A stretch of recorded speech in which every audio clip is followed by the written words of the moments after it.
So next I'm going to go to shapes. So shapes are also really helpful for brainstorming. You can also expand to additional shapes. So if you want to do like diagramming, basic shapes, like sometimes I'll use a cloud if I want to do a revision or something, or if I'm looking at a plan.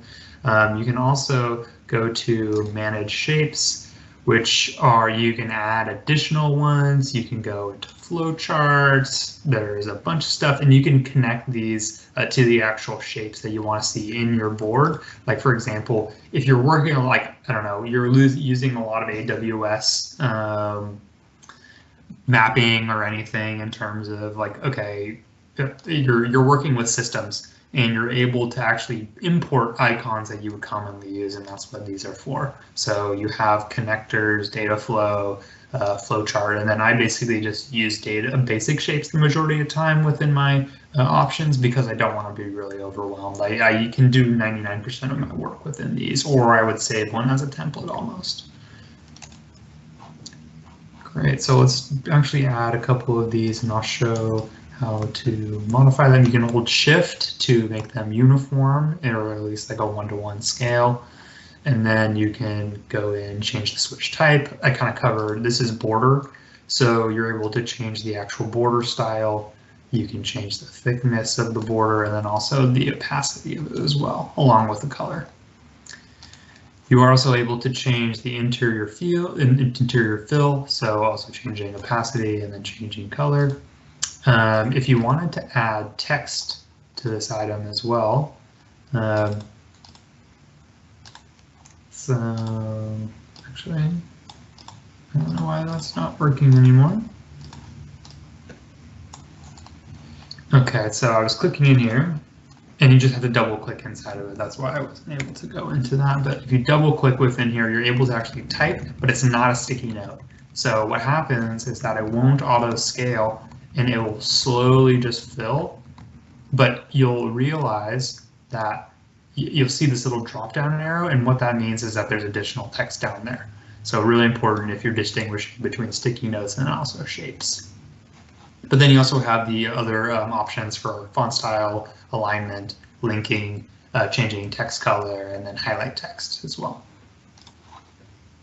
Okay, so what if I wanted to draw connection lines between things? I could either just click over here, or I could press L, which is also very convenient. And let's say I'm diagramming something. I would be able to choose the arrow, and then I could say, all right, use those shape handles or the arrow handles and then drag. So click one and then drag it over to the next object. And so what that does, it establishes a connection where you're able to move things around, but still have them be connected. Very, very helpful when you're brainstorming or doing something like that. I didn't even know that was up there. A little extra. Okay, cool. So you can do arrows, you can modify the line itself, so you can change it to have double-sided arrows. You can change the arrowhead, you can change the line type. So if you want it to be a very more typical architectural drawing or leader line, you're able to modify that. You can change the color. You can also change kind of the type positioning. So you can add a shape in the middle of it. You can also add text in the middle of this as well. So I can say if you're doing like a process workflow diagram, you can say like, or a decision tree, you can do yes. And then you can also embed that within the line itself. And then let's say I wanted to copy that, do another line down here, and then embed text and then do no. That could really represent a decision tree that you're able to build and kind of understand how a workflow is being implemented. So really helpful when you're doing a brainstorming session. Again, you can modify the size. It's really flexible, and you can also change the positioning too. So you can make it, you can orient it up like basically like plan oriented towards the screen, or you can embed it towards like the actual line itself. Okay. Great, so we've kind of covered the majority of these. We'll go to the pen tool. I am using a vertical mouse, which I find very helpful, but you're able to have basically 3 different types of pen tools. So you can change them, and I usually do this as preset where I'll have a black thin line. If I'm doing markups, I'll traditionally have a thicker red, and then also an alternate kind of for demarcation, whether like a green, and I can change that thickness as well. So the way you shift between them, obviously 1, 2, and then 3. Demonstrating thickness. You're able to also use highlighters, which will give you another palette. So 1, 2, and then also 3. Great. Smart drawing, pretty fun. So what this does is it allows you to take a crude shape and then it will automatically create something for you. So if I want to draw a triangle, it should be able to take that. That's definitely not working. Oh. There we go. Okay, cool. I wasn't even on that. So smart shape, smart drawing. You can do a square, you can do a triangle, and it should automatically reformat that for you. In order to erase, you can press E. You can just click right here. It doesn't work for that, but it will work for your normal pen. And then for your actual selection tools, you need to, if it converts it to a shape, you need to just click on it and then delete it. Okay, and then also for a lasso tool, which I'll show you, you have a shape, then you have a lasso. You're able to just select that via just a normal, like if you're familiar with Photoshop, you'll be able to use this relatively easily. Okay, so B, and I'm able to toggle back between my hand select, my navigation and select tool. Commenting, also extremely helpful. I love commenting in Miro. It is great for when you're brainstorming or you want to keep notes while you're brainstorming. You can just press C or go down here to your comments. You just click on where you want to comment, and you can also tag people. So I can do Peter, which is me. I'm not coming up because I'm logged in for myself, but I'll do George, for example, and I'll tag him and I'll be like, please pick up this crazy comment. And then he'll get a notification on there as well. And then when he's done, I can also change the color of the comment. And then I can set a unfollow this if I don't want to get notifications. I can also reply. I can also be like, okay, JK, never mind. And then I can just resolve that because it was a non-issue. Great. Okay, so comments, relatively straightforward.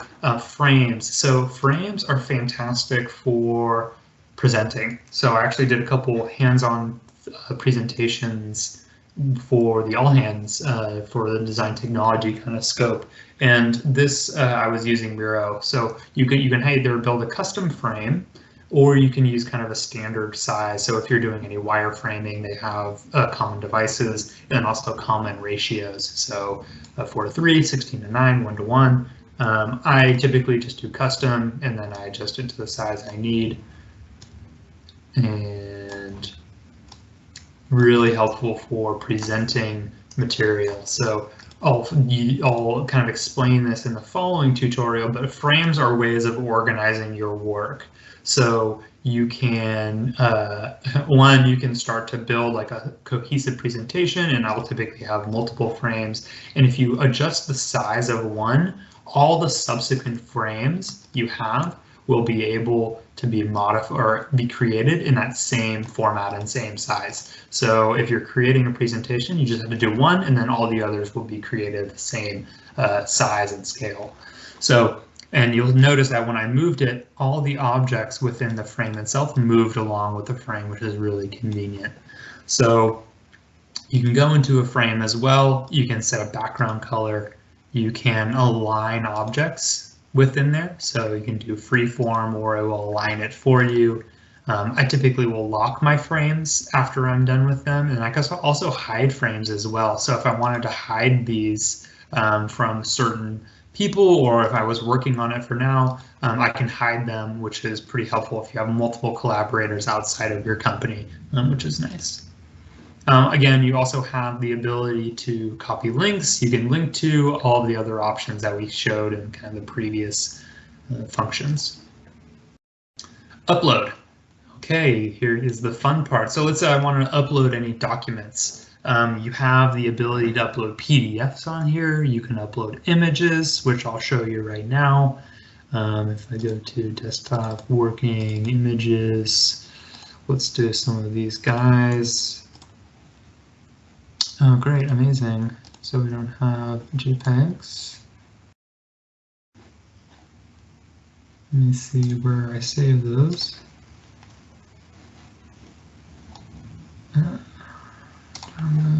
Oh, Georgia actually popped in. That's nice.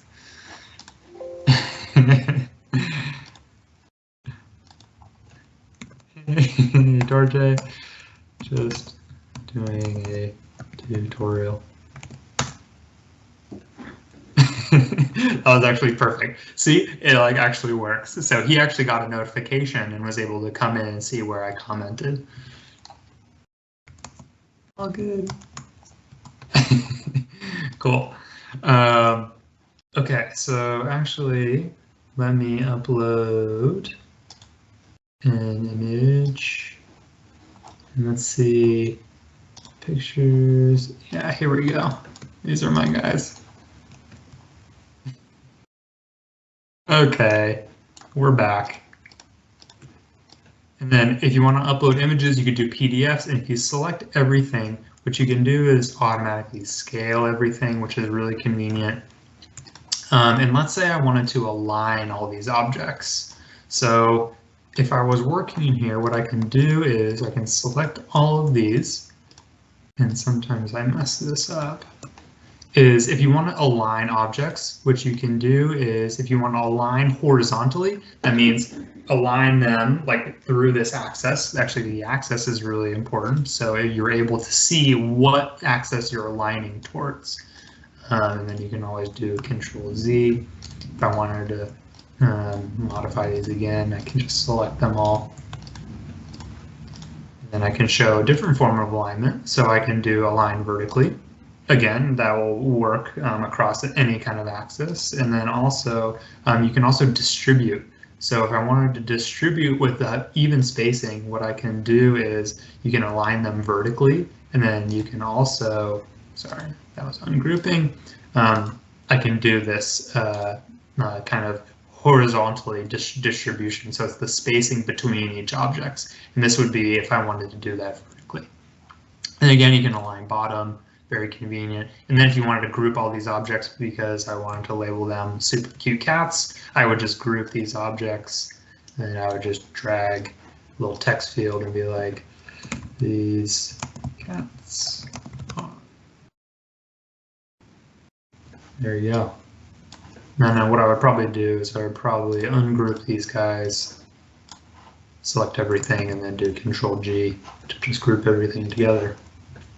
Okay, finally, we have our apps. So at the very bottom, and I actually didn't realize this for a very long time, is that you can search for additional apps and tools that you want to add to your toolbar. So let's say I was using tables a ton. What I can do is I can actually drag and drop them into my toolbar. So there's a ton of options on here. I encourage you to explore them. Like, for example, if you do a lot of charts or anything, again, a ton of really cool tools, and then you're able to like directly pull from Google image search, which is also really nice. And then if you're doing like wireframes, that's also available.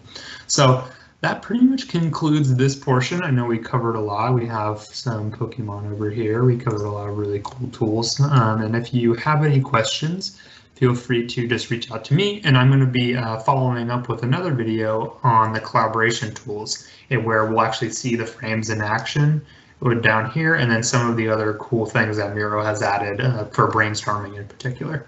So thanks again. See you in a sec.